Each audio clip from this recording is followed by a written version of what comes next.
What's up, guys? It is the Muddy Puddle Squad here. Welcome back to a brand new video. So basically in this video I wanted to talk to you guys about my Sega Genesis. Is the Sega Genesis worth it in 2024? And things you should know about the Sega Genesis before you buy one. But before I get into the video, if you guys are new to this channel, please don't forget to click that big red subscribe button. It really helps out the channel a lot, and it really motivates me to get more, make more videos and more content for you guys. So, things you should know about a Sega Genesis before you buy it, and is it worth it?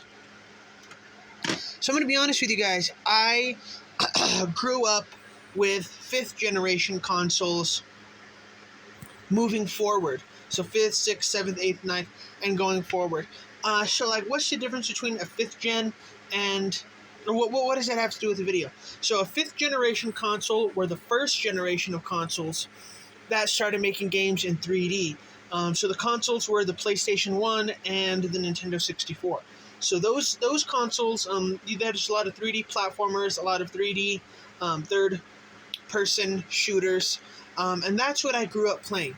So the Sega Genesis is a 4th generation console, which means that there are no 3D games, no true 3D games on the Sega Genesis. There may be some games, I think Sonic 3 is one of them, where they're made to look 3D, but it's not the same.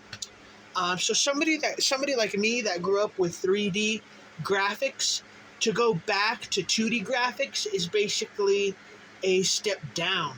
So when I got the Sega Genesis, I'm still excited about it, but that's kind of something that I wish someone had told me, that there's no, the games on the Sega Genesis are not going to be as good as the PS1 games and more recent games, which is kind of, the thing that I was a little discouraged or disappointed in that. But, it's still a decent console. It was great back in the 90s, but, I wasn't old enough to appreciate it when it came out. Another thing that I'm going to tell you guys, is it worth it in 2024? Now, I'm going to say yes, but there's some more stuff I need to say. I think, yes, it is worth it in 2024, only if you guys are willing to pay money for decent games. And a lot of the games, like I'll show you one right here, a lot of the games like the Echo the Dolphin series, there's 3. There's Echo 1, Echo 2, The Tides of Time, and the third one is Echo Junior. So a lot of these games are very, very confusing. A lot more confusing than, games from the next generation, like PS1 and 64. A lot of the Sega Genesis games are a lot more confusing, so that's kind of something that you guys need to take into account. And I would say the only decent game that I found for cheap so far is Sonic 2. So if you guys are willing to pay, I would say $30 or more, then I would say it's worth it, because a lot of the good better games like Decap Attack, and there's some other ones out there. The Starflight, the better games are more expensive, kind of like most consoles, I would say. But a lot of these games that I bought, I was quite disappointed with them. Like Andretti Racing, I'm used to playing the Andretti Racing on the PS1, so from what I'm used to, going back to the Sega Genesis, it's definitely a disappointment.